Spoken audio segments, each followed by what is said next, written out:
If I'm O'Malley, I want to fight Dominick Cruz. That's the scalp I want. Speaking of which, our guests are early today. Now joining us, future UFC Hall of Famer, the former two-time UFC bantamweight champion Dominick Cruz, and his good friend, the legendary wrestler Roman Bravo-Young. I was doing research on my man RBY today, and my goodness, I didn't even know the nature and the scope of your legend. But Roman, it's good to have you on the program, man. I've sort of been following your progress and stuff from afar over the last couple of years, but we appreciate you taking a few minutes for us today, brother. Yeah, thanks for having me on. I appreciate it.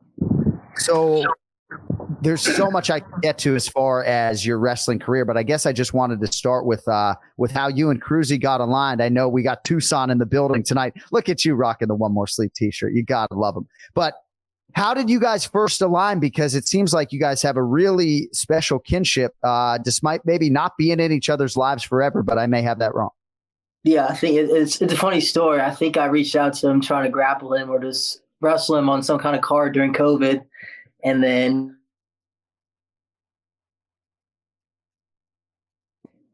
he can kind of take it over from there. We lost you. What's that?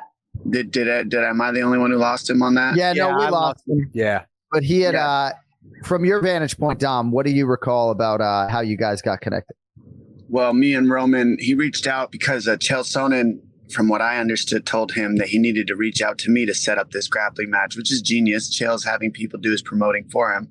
And then he doesn't have to do anything. And that's what I said to him, like, oh, so he's going to put the pressure on you to call me of all people. You think Roman wanted to call me? You know who really didn't want to call me? Chael. Right. So It was funny because he reached out and I was like, what is going on? Why would Chael have him reach me to book a And I'm like, something fishy's going on here. And I'm like, you know what? Where are you from? You know my coach, Drew Fickett? And he's like, yeah. And I'm like, why are we going to compete against each other? We have the same person that we work out with in Tucson, Arizona. Let's just work together and take over the world. And he hung up on me. And then, I reached him again like the next day and he's like, yeah, I thought about it. And then we started linking up and it's been history ever since, just really good training. And I think we have a lot of, when you come from the same high school, junior high, elementary school upbringing, whether we grew up with each other or not, I mean, it's just so similar. Just the systems that we grew up in, that it's like we've known each other for a really long time.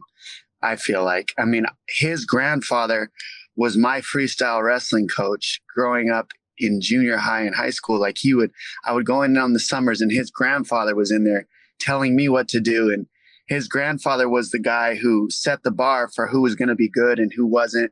And so Bravo-Young was the man, and that's his grandfather.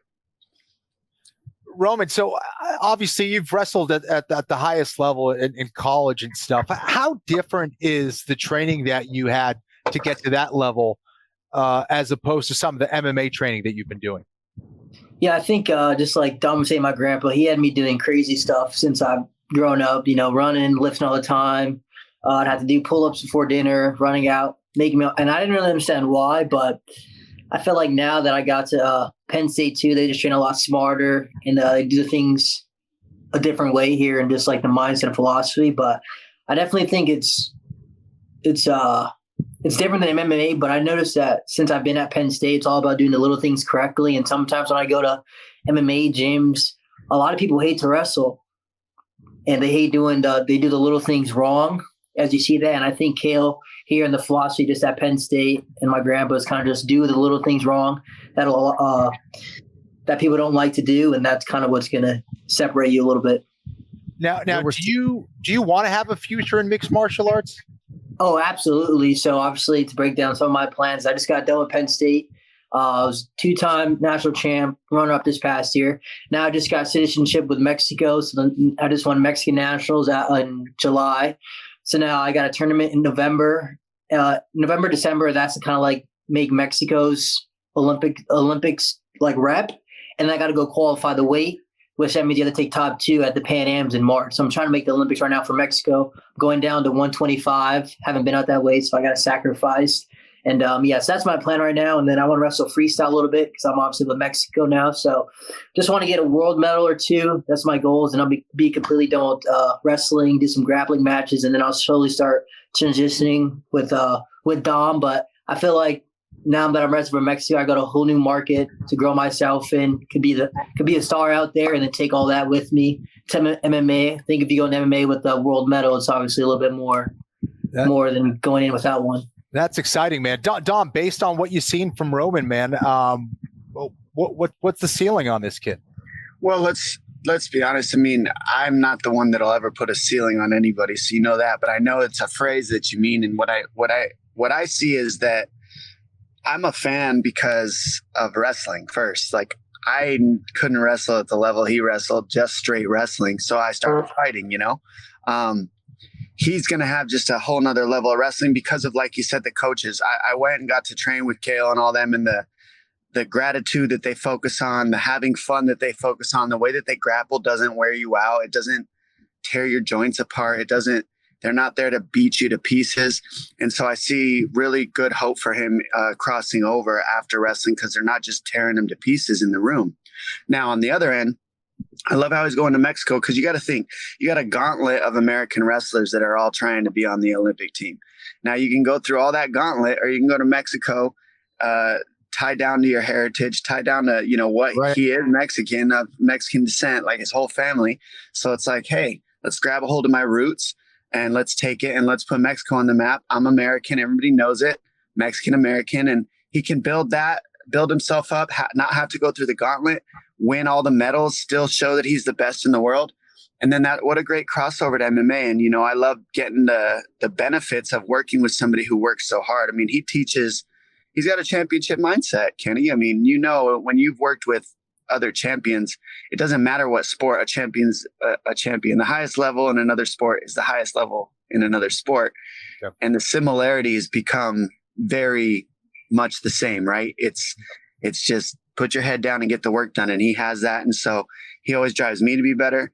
And then, I've got a little bit of time in this sport, so maybe I can support him in some way. And to me, I've been really fortunate to have the partnership with him and the connections he has. He's got world-class grappling connections as well. Yeah. Because they all want to teach him.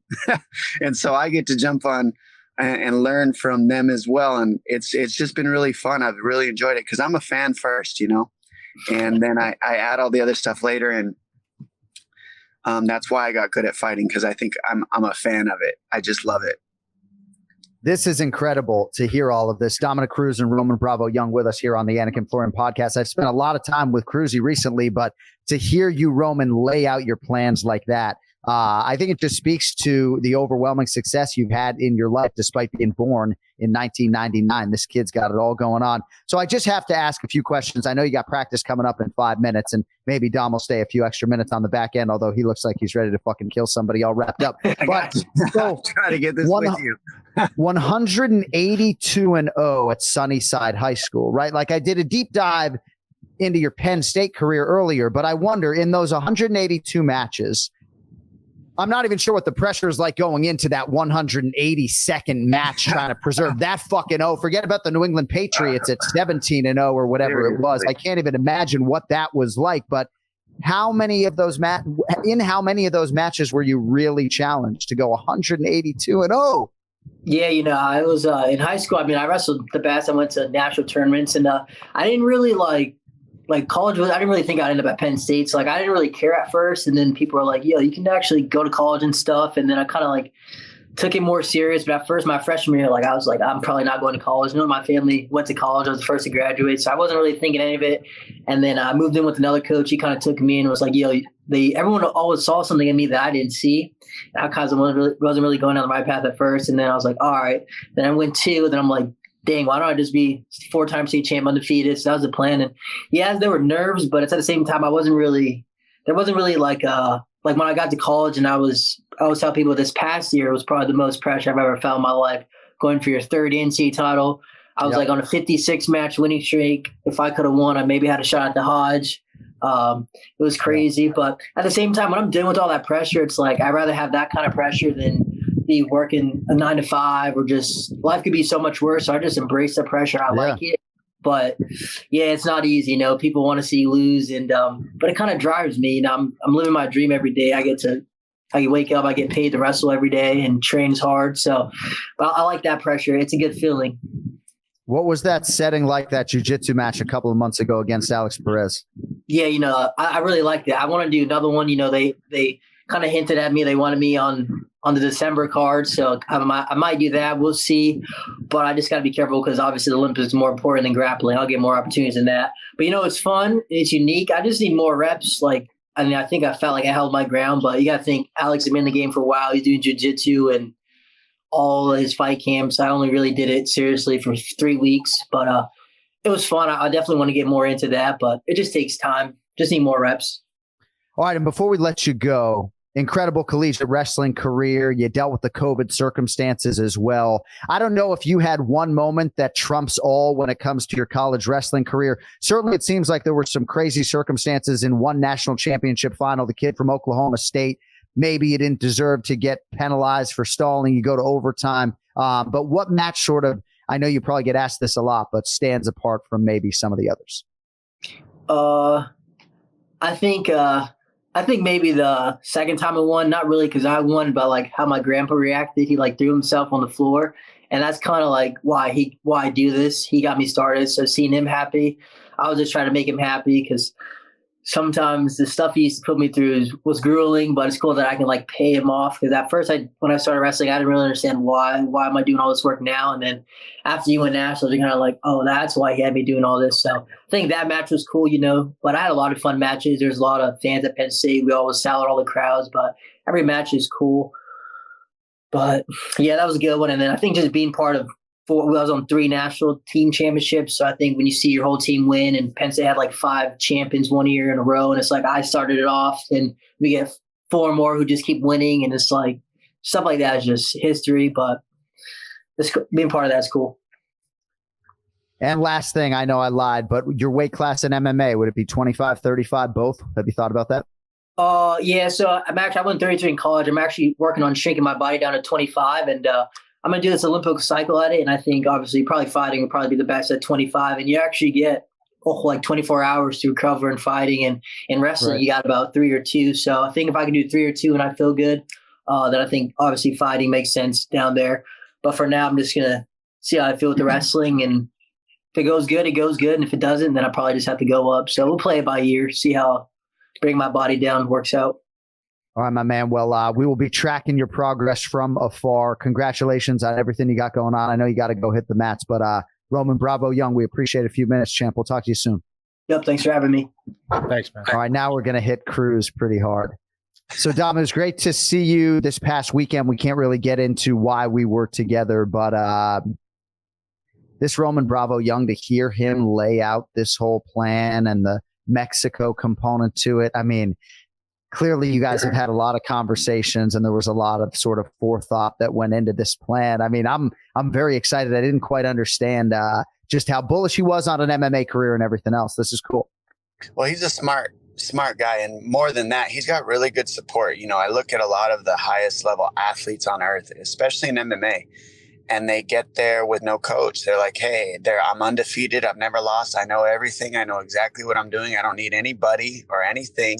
He's not that guy. And so it gives me a lot of hope for him. He's the guy that goes, I got leaders. I trust everybody. Or I trust the people that are supporting me in the system. He's got his grandfather, Bravo, who's had him since day one. And he's a extremely good athletic coach. He just knows how to work you. And then his coach, Cale Sanderson's the next level. And then all those guys that he works with there have got him for life. They're going to tap into his mindset forever. I think they're life or friends for him. So, yeah. With all that being said, I don't see how he could be off, because, one of the big things I noticed with these youngsters is they get off on their own, and they don't accept invitations from leadership is the best way to put it. Not advice, because nobody wants advice when you're young. You just want to be able to make decisions on your own. He makes good decisions, but he's got good people influencing him around him. So I think that's going to create a really good possibilities for him. One of the toughest things about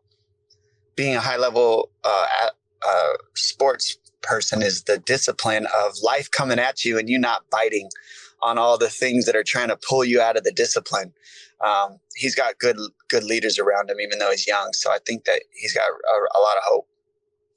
All right, I know Kenny has some stuff in terms of what your future holds the rest of the year and beyond, but I have to talk to you about Aljamain Sterling and just this conversation about the greatest bantamweights of all time and the most accomplished bantamweights of all time. And I know this isn't a conversation that you necessarily want to have, but I have never received more disagreement in 20 years as a talking head than when I suggested that Aljamain Sterling and not you was maybe the greatest bantamweight of all time. And really what I was trying to say was that I thought after he beat Henry that maybe in terms of the overall accomplishments that he had pulled ahead, right? Well, and I had the fan base all over me for 72 hours. And I guess I just bring it up to you because I hope you feel that love and the acknowledgement of your body of work, because you got no fucking bigger fan than me. I just try to call it like I see it, and everyone disagreed. Yeah, well, thanks, Anik, for calling it how you see it, because I know you're not making it about your own specific needs and wants. It's about the athlete that's competing, and that's what you did for Aljo, and I get that. That's what that job is. That's what's so tough about that job, Anik, and that's why you're one of the best. How can we be neutral, even though we know people that are in there killing themselves? So Aljo has defended the title 3 times in the UFC. I defended the UFC title 3 times and then came back, or twice, and then lost it and then came back and won it again. So I won it twice in the UFC. But the thing that I think is missing, that a lot of fans apparently from listening to is that the weight class began in the WC. So it's a little bit different, because in most organizations, if you win a title in another organization, it doesn't count because the weight class didn't begin in that organization. In the WEC, there was no weight class for 125, 35, and 45. 25 didn't even exist. It was only 35 and 45. So 25 didn't even start until 35 and 45 got implemented in the UFC. Me and Jose Aldo had to fight in order to win a UFC belt. So I didn't just get, here you go, here's a belt, Dom. Right. You're a UFC champion. That's not how it worked for me. I was a WC champion. I defended it 3 times. And then they said, okay, now you got to fight to win the UFC title. You're not just champion. Ronda Rousey got given the belt. She was just champion because the women's division was still growing, and she was the queen of it. Like, let's be honest, there's nobody that was going to top her star power to build that division. So here you go. You can have it. Now, me, on the other hand, I got to fight for it. Aldo had to fight for it, because there's a huge division full of animals in our division. Right. So I got to fight Jorgensen to win that title. And so that made me, I was a 6-time defending champion in the UFC, in my weight class, not just in the UFC, in my weight class is the way it would be worded. And some fans seem to know that, I guess, and some don't, but that's the history of the sport, of this weight class, like it or not. We had to start somewhere, and it was in the WEC with Reed Harris, Uriah Faber, that whole team, Alpha Male. Without that rivalry, I don't know if there's enough animosity to build the weight class the way that we hated each other, to be honest. Dude, it seems like the belt at 135 pounds, it's got some Crisco on it, man. People can't hold on to that thing for too long. Hard, man. The division is insane. It's so stacked right now. For me, it's probably between 155 and 135 pounds as the most competitive in the UFC. What does it say, with O'Malley beating Aljo, especially the way that he did? What does it say about the bantamweight division, and where do you put it as far as toughest divisions in the UFC? So I love it when you get a guy like that coming in here and shaking things up, because you look at him in the Jan fight, and it was an extremely competitive fight. And that was, to me, between him and Vera, between Jan and Vera, the two, Jan, Vera, and Aljo are the toughest fights he had. And those are all 3 very tough fights. He won 2 or 3 of those. So O'Malley is as good as everybody wants him to be. He's proven it. He knocked out the champion who was defending. He's got power in his hands, and so he can pretty much knock out anybody in the division because he's got that one-punch power shot. Now, the question is, how many people, have that knockout power, and there's little gaps because of the knockout power? That's the question that gets to be asked in that position. As your champion, it's one thing to be champion. It's another thing to defend the title. To me, to be a champion, you got to defend it not once, but I mean, especially in 135 pounds, I didn't lose for 10 years and I had some injuries in there, but to come back from injury and face the best in the division is not any easier. So it's not like I got a rest or something. I was in the division, pressure was on, get well, get well, get well. And when you get well, Dom, after 3 years or 10 years, you're fighting the best guy in the world. So have your shit together. Well, he's in that boat now. He gets to feel that pressure. He gets to feel the pressure of the entire division drooling, chomping at the bit to take him out, because you got to think, when you're watching a guy on the outside, you're seeing every single move he makes and you're adjusting every single move you make on the lower end of the ladder to adjust to the champion. Now, everybody in the whole world is adjusting to Sean O'Malley's style. Does he switch weight classes so that nobody's focused on him in another weight? Or does he stay where he's at, defend what he's got, be a multiple time defense champion, and show that he's the best in the world in this weight class by fighting and cleaning out the division? When I was champion, I cleaned out the division. When Kamaru Usman was champion, he cleaned out the division. When Izzy's champion, he cleans out the division. Then you go up. Not these guys hopping around, Defend your belt. That's what a champion does, because you got a whole lineup of people who are ready for your style, who are ready to face exactly what you are, who are chomping at the bit for the opportunity to beat everything that you've represented with your style. And that's what makes it tough to stay on top in one weight class and to keep defending. So I think O'Malley has the skills because he has the power to knock out anybody in the division. So could he just keep knocking everybody out? I do believe he could. The question is, will he? And it's harder to stay on top than it is to earn it. Earning it once is one thing. Try earning it and defending it multiple times. Whole different ballgame we're talking about there. That's real champ stuff to me. No question about it, dude. In regards to your future, man, where do you stand? You got your hands wrapped. I know you're training all the time, and I know you can get any fight, but I know you don't want any fight. You want the right fight. Do you have something coming up, and what is that right fight? What does that look like? I say what my coach always tells me, because, as fighters, that's why it's so, like I said with Roman, it's so nice to have leaders. I can't do this by myself because my emotions get pulled into it. My ego gets pulled into it. You have to have an ego in fighting. Otherwise, there's no reason to show up. So I have it. It's just that I can't use it everywhere because it doesn't always work to use it. That crazy Dom doesn't work everywhere. Nobody wants to see that guy. So I have to set him aside. And that's the guy you usually see on these interviews. But the ego guy is who my coach talks to. And that's the guy that my coach says, shut the fuck up. What are you talking about? What do you mean booking a fight? You haven't hit pads enough. My coach will tell me when I'm ready. Yeah. And that's one of the blessings I have, is not having to make that decision alone, Kenny. Like, not having to say, I'm ready. Like, he'll be like, no, you're not ready, man. Like, let's do another 3 months. And one of the things my coach is saying is have fun with training right now. You are who you are. People are going to be lining up to fight you. Get myself to where I feel like, okay, I've gone through a consistent amount of sparring rounds, a consistent amount of drilling rounds. Nothing's locking up. I shot my shoulder up with some stem cells. I do want to come back and fight. I want my body to work. So I'm not coming in there booking a fight hurt, pulling out, pulling all that mess. So if it works, it works, and I'll be back. If it doesn't, I'll know soon, and then we'll know the next move. But I am training, as you can see. I'm doing everything I can to get everything lined up because I do want to compete. I love fighting. When I started this game, it was illegal in every state, and I was paying money to fight my first 4 fights at 155 pounds. I lost money.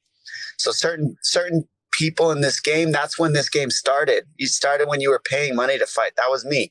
I just do it because I enjoy it, not because I have to. So I just feel grateful to be here, to be honest. Still competing. Former 2-time UFC bantamweight champion Dominick Cruz, outstanding stuff as usual. And if you ever wondered as to how much love there was out there for you, just go to my mentions, man. It's all there in plain color, thousands upon thousands of them. Love everybody too. And thanks for saying that, Anik, because I get down on myself a little bit. My man. Train smart. We'll see you in a few weeks, brother. You're the best. Appreciate you guys. See you, Dom. There is Dominick Cruz with us today on the Anik and Florian podcast.